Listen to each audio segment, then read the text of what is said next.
All right, now we'll start on the meat and potatoes of the Tai Chi form. The first thing we're going to do is called the opening move or the opening form.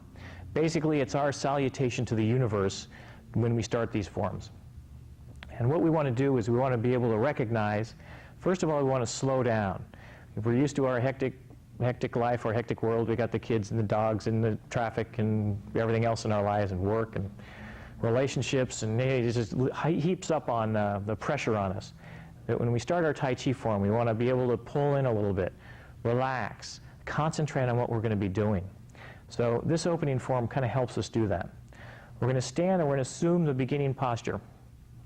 First, we're going to start with the feet about 12 inches apart. Your feet, you can notice the weight distribution on them. If you have all the weight on the rear, then tilt forward just a little bit so you can feel the weight distribution move forward. If you have all the weight on the inside of your foot, kind of move your knees in and out so that the weight is equally distributed around the whole bottom of the sole of the foot. Now, what's going to happen is she's going to start by exhaling. Now, when she exhales, just like one of those big gorilla guys in the front of the Quick Mart that just opened up on the corner with the little fan going into his heel, if you turn off the fan, the entire gorilla, you know, this says grand opening, the entire gorilla is going to sink all together. It's not just the hands or just the feet or just everything together is going to go down. So when we practice our Tai Chi, when we exhale, we want to have that whole exhalation process. When we inhale, everything comes up. Now, when she starts her form, she's going to exhale and everything's going to kind of come down. Now she's going to inhale, straighten her legs up a little bit, her hand's going to move in right about hip level and then down. Now, she's going to do that a couple of times. I want you to notice as she comes up, her body raises. When she exhales, the body sinks down. Once again, the spine is erect though. Inhaling, she pulls her hands in and exhaling. Inhaling and exhaling. Now when we inhale, we're going to inhale into our stomach. We don't want to inhale into our chest. So if you look at yourself in the mirror and you inhale and your shoulders go up, that means you're inhaling with your chest. We want to relax everything in our abdomen, so we want to do a deep abdominal breathing. Now, there's something that she says to herself when she performs this action. As she comes up with her hands up and she comes in, she says to herself, I am rooted in the earth.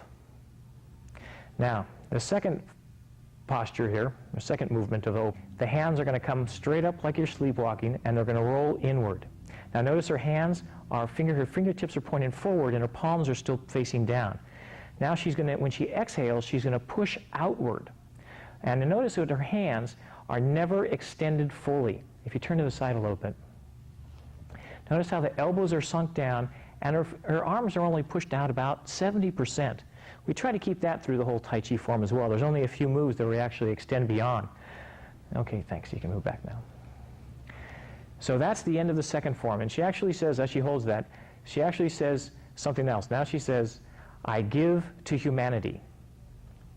Now in the third form, it starts from this position here, and the hands rise up over her head, inhaling, her hands come up, and then they roll in and then down to the starting position.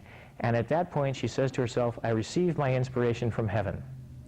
So now do the whole opening form. Notice her head, she straightens up, she sinks down. She straightens up, relaxed, pushes out.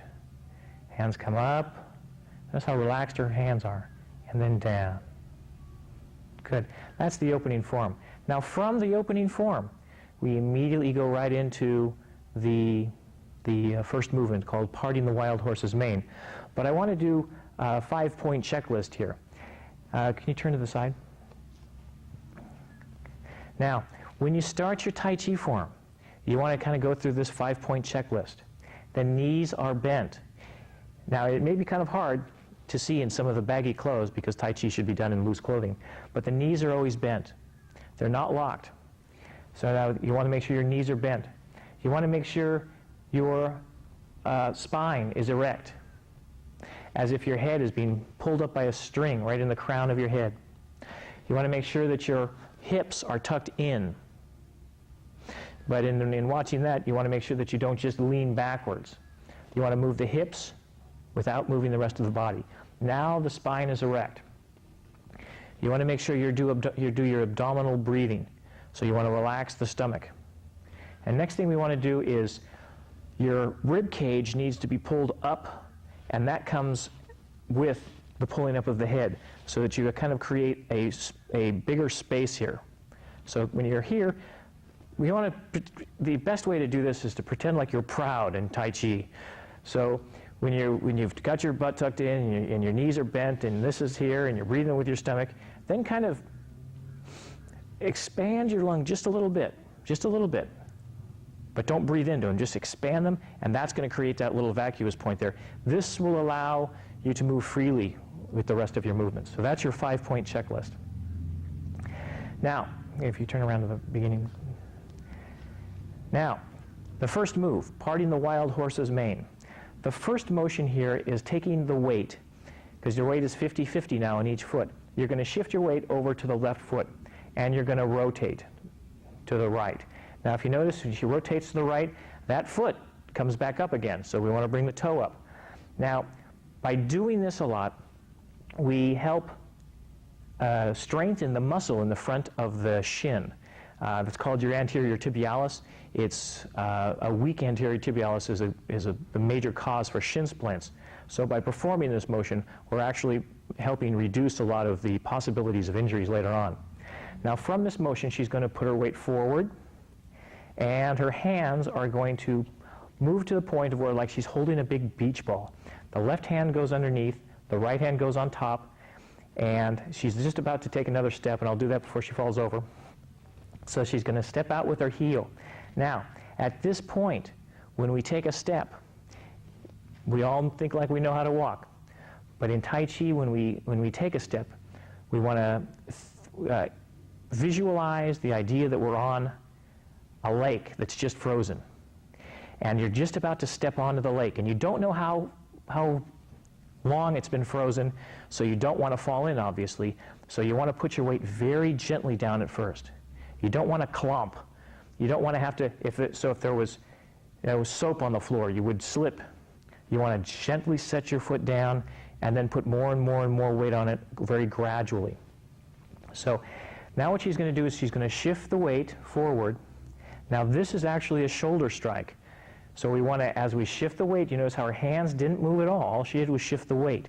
So this shoulder strike is going to be right there. So her shoulder is going to be the furthest point out. Now the next motion here is she's going to rotate her hips. And as she rotates her hips, her hands automatically follow. And the hand is just out here. We like to say that it's the give me a dollar position. So you want to put your hand out like you're saying, give me a dollar. And that's, of course, said a lot in my classes. Give me a dollar. So as the hand is up here, I used to say, have your hand up like you're waiting for a raindrop to fall down there, but it wasn't as effective. Now you notice the hand is right above the foot. It's not way exaggerated here or here. It's right over the foot, so if the hand fell off, it would fall right onto the foot. So, elbows down. Shoulder and hips are facing at this 45-degree angle. And the right hand is pushed downward as if you're actually pushing down onto something. So the left palm is pointing upward, the right palm is pointing downward. And this concludes the first part of parting the wild horse's mane. All right, the second move is very similar to the first, since it's also called parting the wild horse's mane, but it's done to the right side this time. So I'm not going to go into as much detail. It's basically just performed on the opposite side. So she's going to shift her weight forward, bring her foot up, and she's going to position herself like holding that beach ball again. Now she's going to step out with her right foot very gently with her heel, and then she's going to shift her weight, doing that shoulder strike, and then rotate the hips. Now as she rotates the hips, notice the rear foot turned in, so that her feet are basically pointing toward the right-hand side of the room as her point of view from when she started. The right hand is upward, palm is upward, and the left hand is pointing downward. And notice her body is erect. She's not leaning forward. So that essentially is the parting the wild horse's mane. From the standpoint of the beginning, the first motion you're going to be facing 45 degrees to the front here, and then from the 90 degrees here, you're going to be facing 45 degrees in the back, so at that angle. Now the next motion is called sun, moon, hands. Now to start this, the first thing to do to start this motion is the rear hand is going to move upwards. Now what that's going to do is that's going to create a lot of weight, well, as much as two hands can weight, in the front. That's going to allow a counterbalance so she can move that rear foot back and still, once again, touch very lightly. Now, as she shifts the weight's going to shift to the left leg. As she does that, her right toe is going to come upward. Her hands or palms are going to be facing away from the body, and her toe is going to be pointing right in between both hands. As she turns her hips, her hands are going to come up and then down. Now, hold that just for a second. The foot turned in. Now the foot, if we're facing in the same way I'm facing now, the foot's going to be facing a 45-degree angle. So if you've noticed so far in our movements, the rear foot is normally at a 45-degree angle away from whichever direction we're facing. That's a pretty good standby if you wonder where your foot's supposed to be placed. Now, as she comes down, as her hands come down, to finish off, that's called sun, moon, hands. But this whole section of movements are usually all taught together. From here, we're going to go into pushing, pulling the spinal energy over the head. So the right hand is going to form what's called a crane beak. Now, a crane beak, all the fingers are put together. So all the fingertips, the thumb, and the four fingers all come together. That hand is going to swing around to the right-hand side, along with the other hand, as you can see, and it's going to place, she's going to place it right in the sacrum. The sacrum is a place on the bottom part of our spine where 5 bones are actually fused together. It's right above the tailbone, so if you're wearing a belt, it would be right below the belt. Can you turn to the side a little bit so they can see? Okay, it's going to be pointing right as you can see where her hand is. No further need to go there. Now what's going to happen is there are 2 sticking points that we have for chi, our energy. One is going to be at the base of the spine, the other is going to be at the base of the head. So in a natural flowing of this energy, there's these two sticky points.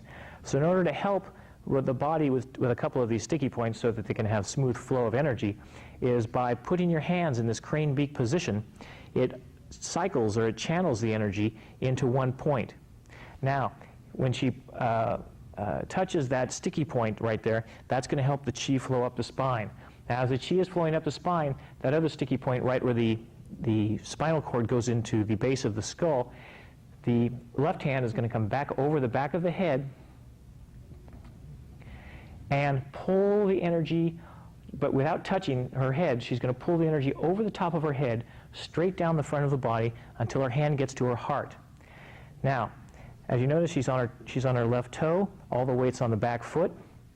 Now from this point, she's going to step forward with her left foot to her heel and then shift the weight forward and press and push her hand forward.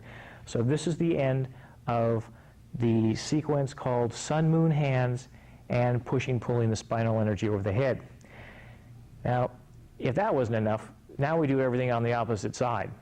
So I would suggest, as far as practicing goes, practice this just on the one side 100 times so you get that down pat, because if you try to do both right away, it's going to be very confusing. Tai Chi is a great way to be able to become ambidextrous, because all of the motions are performed on the right-hand side and the left-hand side. But if you do it without a good foundation of the first way, you'll get very confused, and then you're up a creek. So from this point, we're going to go into sun, moon, hands, moving to the left-hand side, or sorry, moving to the right-hand side. So she's going to take the hand that's in her, the right hand, and she's going to bring it forward. That again causes an overbalance here, so she can move back the right foot. Instead, very gently, she's going to rock backwards, toes going to come up, and her palms are going to be facing away from her. She's going to make a big arc with her hands, moving with her hips, foot again at a 45-degree angle. Now the left hand becomes the pokey thing, as it were, the crane beak. It's going to move into the sacrum, right hand over the head, hand comes straight down the front till it gets to the heart, step out with the heel, and push.